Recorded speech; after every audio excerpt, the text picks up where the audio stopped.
வணக்கம் மக்களே. இன்றைக்கி நம்ம என்ன பார்க்க போகிறோம்னாக்கா ஒரு ஆன்டிபயோட்டிக் குழம்பு.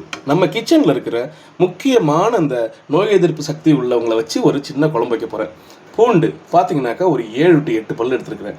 ஒரே ஒரு வரமிளகாய், ஒரு அரை டீஸ்பூன் சீரகம், 1 டீஸ்பூன் கடுகு, இஞ்சி ஒரு சிறிய துண்டு நறுக்கி வச்சுருக்கிறேன், மிளகு ரொம்ப ரொம்ப முக்கியமானவங்க.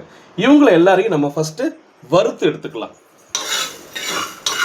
இவங்க எல்லாரையும் நம்ம சிம்மில் வச்சு வறுத்து எடுத்துக்கலாம். இந்த கடுகு சீரகம்லாம் கருகாத அளவுக்கு, மிளகு எல்லாம் கருகாத அளவுக்கு வறுத்து எடுத்துக்கணும். இவங்க ரெடி ஆகிட்டாங்க. இவங்களை நம்ம இப்போ அரைச்சி எடுத்துக்கலாம். வானல் வச்சாச்சு. தேவையான அளவு எண்ணெய் விட்டுக்கலாம். கொஞ்சம் அதிகமாகவே எண்ணெய் விட்டுக்குங்க. கடுகு கொஞ்சம் போட்டுக்கலாம்.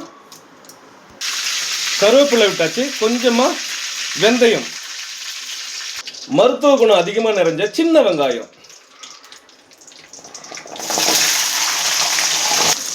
வெங்காயம் சீக்கிரமாக வதங்கி வர சட்டுன்னு கொஞ்சம் உப்பு.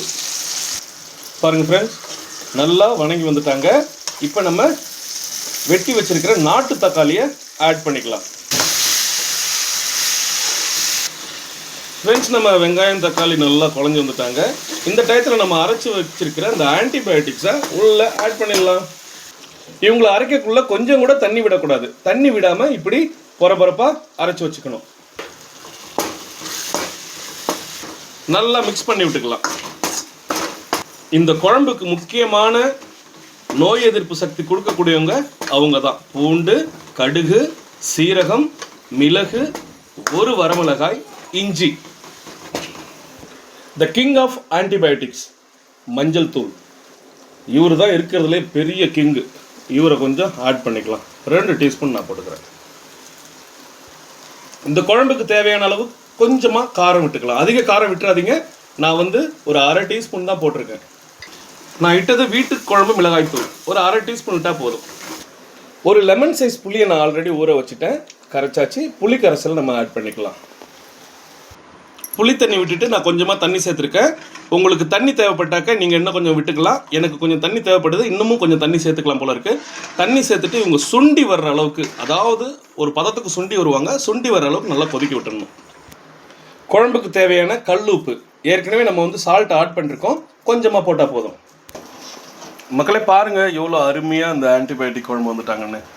இந்த அளவுக்கு திக்னஸ் இருந்தால் நல்லாயிருக்கும். உங்களுக்கு இன்னும் நிறையா திக்னஸ் வேணும்னாக்க சாதத்தில் சும்மா ஒரு கரண்டி போட்டாக்க ஒரு தட்டு சாதத்துக்கு போதுமான அளவு இருக்கும்.